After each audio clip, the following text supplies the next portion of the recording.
بسم الله الرحمن الرحيم نحمده ونصلي ونسلم على رسوله الكريم أما بعد قال النبي صلى الله عليه وسلم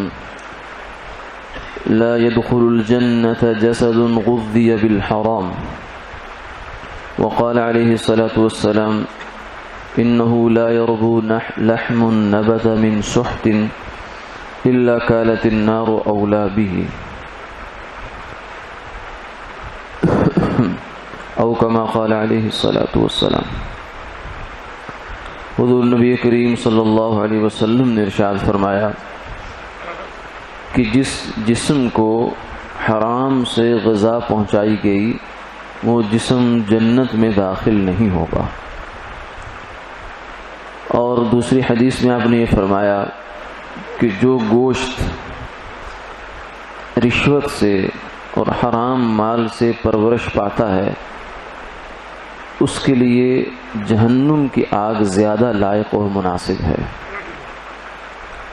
ایک اور حدیث مبارکہ میں آپ نے فرمایا کہ ایک آدمی بعض دفعہ لمبا سفر کرتا ہے اور پراگندہ بال ہیں، برا حال ہے، شکستہ حال ہے، اس کو دیکھ کر دوسرے آدمی کو بھی ترس آ جاتا ہے کہ کتنا ہی بیچارگی کی حالت میں ہے، شکستگی کی حالت میں ہے، اور وہ اللہ کے حضور ہاتھ اٹھا کر دعا مانگتا ہے، یا ربی یا ربی یا ربی۔ مسافر بھی ہے، شکستہ حال بھی ہے، بیچارہ بھی ہے، دعا کی قبولیت کے سارے امکانات موجود ہیں، لیکن اس کی دعا قبول نہیں ہوتی۔ کیوں؟ اس لیے کہ مطعمہ حرام، ملبسہ حرام، مشربہ حرام، فأنا یستجاب لہ۔ اس کا کھانا حرام، اس کا پینا حرام، اس کا جو لباس اس نے اپنے جسم پر پہن رکھا ہے وہ حرام، تو اس کی دعا کہاں سے قبول ہو؟ حرام مال اللہ کی نظر عنایت اس پر نہیں ہوتی بلکہ نظر غضب ہوتی ہے، اللہ کی ناراضگی ہے اس پر۔ حرام مال کئی ذریعے ہیں اس کے، ایک چوری ہے، ڈاکہ ہے، سود ہے، رشوت ہے، ملاوٹ ہے، خیانت ہے، جھوٹ ہے، دھوکہ دہی ہے، جوا ہے۔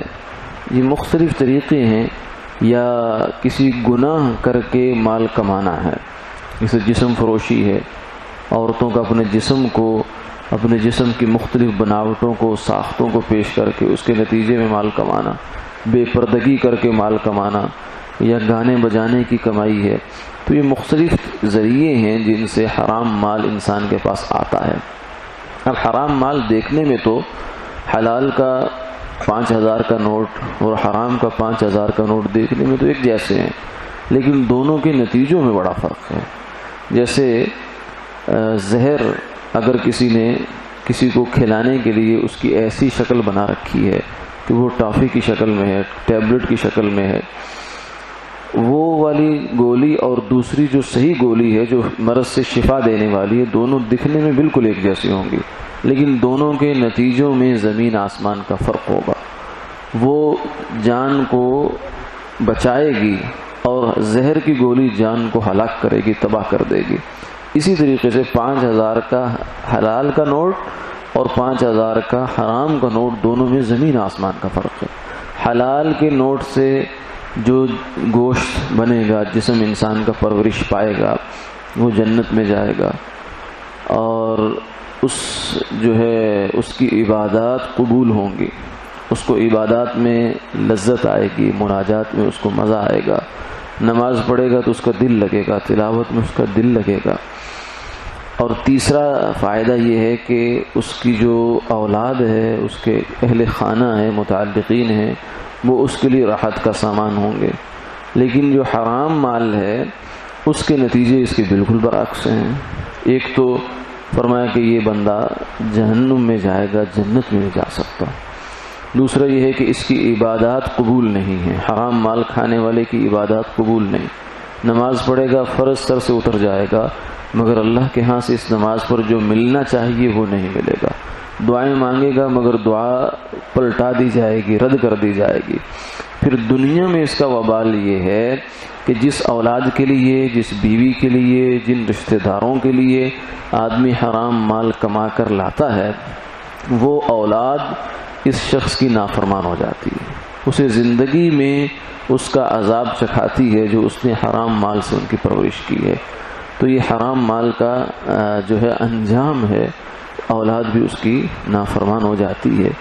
اس لیے کوشش کرنی چاہیے کہ اپنی کمائیوں کو پاکیزہ طریقے سے رکھا جائے، چاہے تھوڑا ہو لیکن حلال کا ہو۔ ستھری چیز سے تھوڑی ہو، صاف چیز تھوڑی ہو، مگر گندی چیز سے بہت بہتر ہوتی ہے، فوائد کے اعتبار سے، نتائج کے اعتبار سے۔ تو اس لیے اللہ تعالیٰ سے دعا بھی کرنی چاہیے کہ اللہ ہمیں حرام مال کے دھوئیں سے بھی بچائے، اللہ ہماری نسلوں کو بھی حرام کے لقمے سے حفاظت فرمائے، اور اللہ ہمیں اتنا حلال مال عطا فرمائے کہ ہمیں حرام کو نگاہ اٹھا کر دیکھنا نہ پڑے۔ مگر اس کے لیے عزم ہے، شرط ہے کہ آدمی حرام سے نکلنے کا عزم کرے کہ میں نے اس کو چھوڑنا ہے، تو اللہ کی مدد بھی شامل حال ہو جاتی ہے۔ آج کا مسئلہ یہ ہے کہ عورت ہو یا مرد، دونوں کے کچھ رشتہ دار ایسے ہیں جنہیں محرم کہا جاتا ہے، جن سے پردہ نہیں ہوتا، اور محرم ہر وہ رشتہ دار ہے کہ جس سے عمر بھر کے لیے، ہمیشہ کے لیے نکاح کرنا حرام ہے، اس سے نکاح نہیں ہو سکتا۔ مرد کا عورت کے لیے اور عورت مرد کے لیے کچھ رشتے ہیں جو محرم ہیں، جیسے بیٹی ہے، بہن ہے، اور پھوپھی ہے، خالہ ہے، ماں ہے، نانی ہے، دادی ہے، بھتیجی ہے، بھانجی ہے۔ یہ وہ رشتے ہیں کہ جو انسان کے لیے محرم ہیں، جن سے نکاح ہمیشہ کے لیے حرام ہے، تو ان میں پردے کی بھی تخفیف ہوتی ہے۔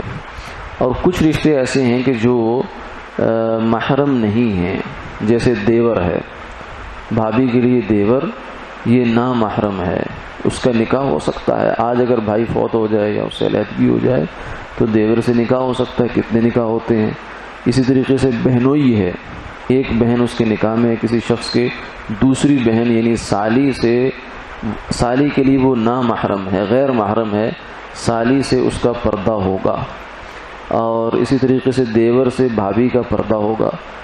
تو یہ سرکار دو عالم صلی اللہ علیہ وسلم نے فرمایا لا يخلون رجل بامرأة الا كان ثالثهما الشیطان، کہ جب کوئی آدمی کسی عورت کے ساتھ، غیر محرم عورت کے ساتھ خلوت میں ہوتا ہے تو تیسرا شیطان ہوتا ہے۔ خلوت، صحابہ نے پوچھا ارأیت الحم یا رسول اللہ، آپ کا دیور کے بارے میں کیا خیال ہے؟ فرمایا الحم الموت، دیور تو موت ہے، موت، یعنی یہ تو موت سے زیادہ جو ہے اس سے ڈرنے کی چیز ہے، اور کیونکہ یہاں گناہ کا امکان زیادہ ہے۔ تو بھابھی دیور میں پردے کا رشتہ ہے، پردے کے بغیر بے تکلف آپس میں گپ شپ کرنا، بات چیت کرنا، اکٹھے سفر کرنا، یہ بالکل ناجائز ہے، حرام ہے۔ اور یہ بظاہر ایسے لگتا ہے جیسے شریعت نے بڑا سخت حکم دے دیا ہے، مروت کے خلاف حکم دے دیا، نہیں، اللہ کا کوئی حکم بھی ہماری حکمت اور مصلحت سے خالی نہیں ہے۔ ہاں، اندازہ آدمی کو تب ہوتا ہے جب حالات بگڑ جاتے ہیں۔ ہم چونکہ بیٹھتے ہیں، دارالفتہ میں بیٹھنا ہوتا ہے فتوے کی جگہ پر، تو ایسے معاملات بہت سارے سامنے آتے ہیں کہ جہاں لوگ پہلے شروع میں آپس میں کوئی بات نہیں، بہن بھائی بہن بھائی بہن بھائی کہا جاتا ہے، اور بعد میں جب حالات بگڑتے ہیں تو لوگ سر پر بازو رکھ کے روتے ہیں کہ یہ کیا کر دیا ہم نے، اپنے ہاتھوں سے اپنے پاؤں پر کلاڑی ماری ہے۔ تو شریعت نے جو حدود مقرر کی ہیں وہ بالکل صحیح ہیں۔ تلک حدود اللہ فلا تقربوها، فرمایا یہ اللہ کی حدود ہیں، ان کے قریب نہ جاؤ، ان کو، یہ بیریئرز ہیں، ان کو توڑنے کی کوشش نہ کرو۔ جب بھی بیریئر ٹوٹتا ہے تو اس کا نتیجہ کچھ اچھا نہیں ہوتا، وہ کچھ نہ کچھ ان بیلنسڈ ہو جاتا ہے، زندگی میں غیر متوازن ہو جاتا ہے۔ تو اس لیے ان محرم رشتوں کو محرم رہنا چاہیے، اور غیر محرم کو غیر محرم رہنا چاہیے۔ اس کے علاوہ جوان ساس اور سسر یہ اگرچہ محرم ہیں، داماد کے لیے جوان ساس محرم ہے، ساس محرم ہے، اور سسر کے لیے بہو محرم ہے، لیکن یہ رشتے بھی دونوں ایسے ہیں کہ جہاں کچھ فاصلے کی ضرورت ہے۔ یہاں اگر بے تکلفی زیادہ ہو جائے اور جسمانی قرب ہو جائے، کلوز ہو جائیں ایک دوسرے کے ساتھ، تو بعض دفعہ شیطان جو ہے دخل اندازی کر جاتا ہے۔ اس لیے فقہاء نے لکھا کہ جوان ساس سے داماد کو پردہ کرنا چاہیے، چلو پردہ نہ صحیح کم سے کم فاصلہ رکھنا چاہیے۔ اسی طریقے سے بہو سے سسر کو پردہ کرنا چاہیے، چلو پردہ نہ صحیح کم سے کم فاصلہ رکھنا چاہیے۔ یعنی یہ وہ بالکل بیٹی کی طرح کا تعلق نہیں ہے، ٹھیک ہے احترام بیٹی کی طرح ہونا چاہیے، عزت بیٹی کی طرح ہونی چاہیے، پیار محبت ہونا چاہیے، لیکن یہ ہے کہ فاصلہ برقرار رہنا چاہیے۔ کتنے ہی گھرانے ہیں جو اجڑ جاتے ہیں ان رشتوں میں آ کر۔ اگر ساس کے ساتھ خدا نخواستہ کوئی ایسا معاملہ داماد نے کر دیا تو اس کی بیٹی ہمیشہ کے لیے حرام ہو جاتی ہے اس پر، یعنی اس کی بیوی جو ہے وہ اس کے لیے اوپر ہمیشہ کے لیے حرام ہو جاتی ہے۔ تو یہ بڑے نازک رشتے ہوتے ہیں، ان کا خیال رکھنا چاہیے۔ اللہ تعالی ہمیں ان رشتوں کی نزاکتوں کا احساس عطا فرما دے۔ آمین آمین یا رب العالمین۔